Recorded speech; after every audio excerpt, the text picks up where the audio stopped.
Asifiwe. Amen. Nawasalimu katika jina la Yesu aliye hai. Amen. Amina, amina. Mungu akubariki sana mkurugenzi wetu mzuri wa section nzuri ya Chimala.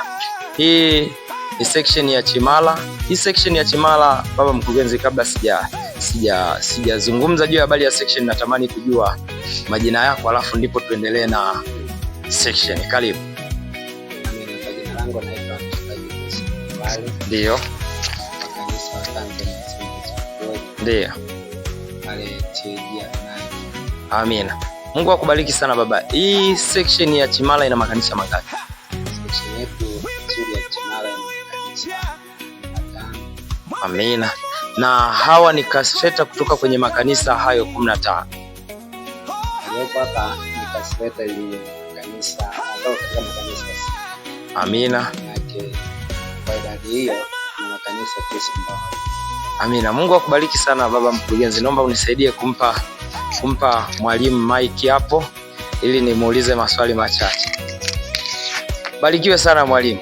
Amina.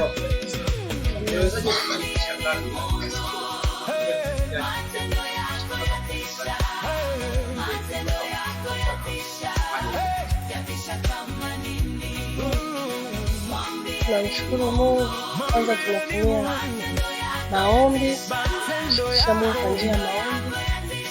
Pia tulihamasisha tukiwa shuleni na makanisa.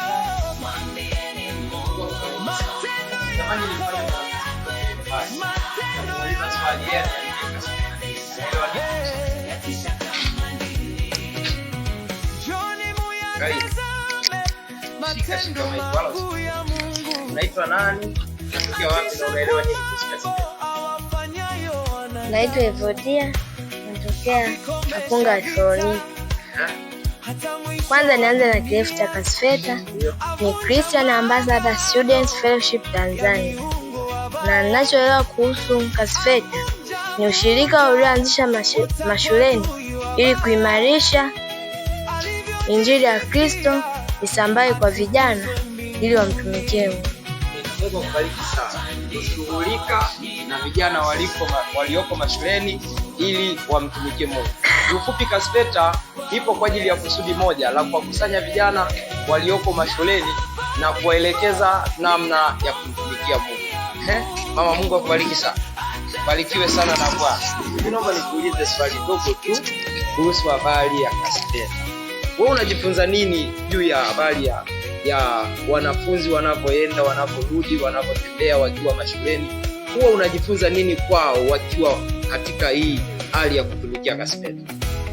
Wanaposhiriki kwenye hii Kasfeta, wewe kwao waga unaona dalili gani? Kuna mabadiliko mazuri au unaona wanalingana na wale ambao hawatumiki Kasfeta? Hapana, wako tofauti sana kwa sababu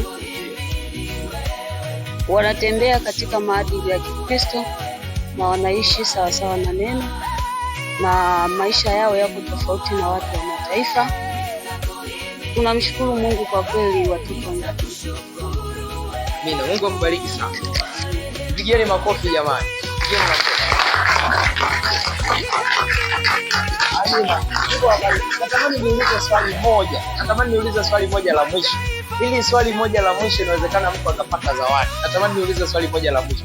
Na hili swali la mwisho ni kwamba ni nani anaijua misingi 16 ya imani? Mtu mmoja tu. 1, 2, 3, 4, 5. Wote tunaijua. Haya, hapo dada, karibu. Naitwa nani?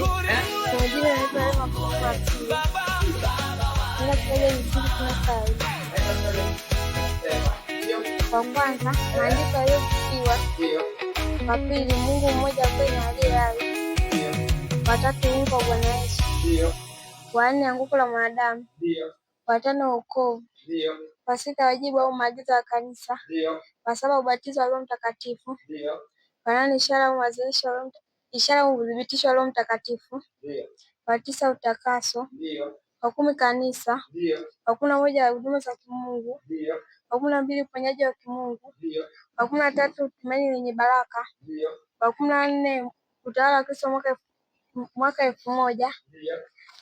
Wa 15 hukumu ya mwisho. Wa 16 mbingu mpya na nchi mpya. Makofi mengi kwake.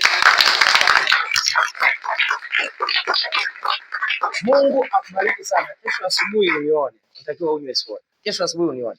Lakini pia Mungu awabariki sana wakurugenzi na walimu kwa juhudi zenu, namna mlivyofanikiwa kuwakusanya wanafunzi mashuleni, lakini kuendelea kuwajengea msingi mzuri kwa ajili ya kumjua Kristo na kuendelea kupandikiza mbegu nzuri ya uamsho. Sasa tuko katika kipindi cha uamsho na dalili hizi zinaonyesha wazi lile andiko la kitabu cha Matendo ile sura ya 2 na ule mstari wa 1 mpaka wa 4 sasa inatimia. Kwamba na ile pia Matendo sura ya 1 mstari wa 8 andiko linatimia. Kwamba lakini tutapokea nguvu akisha kutujilia juu yetu Roho Mtakatifu, nasi tutakuwa mashahidi juu ya Yerusalemu, Samaria, Yudea mpaka mwisho wa nchi. Hakika kwa namna hii tunaweza kuyafikia mataifa. Ninaamini hapa kila mmoja akienda shuleni na kumfikishia ujumbe mtu mmoja, baada ya hapa tutakuwa hivi tena.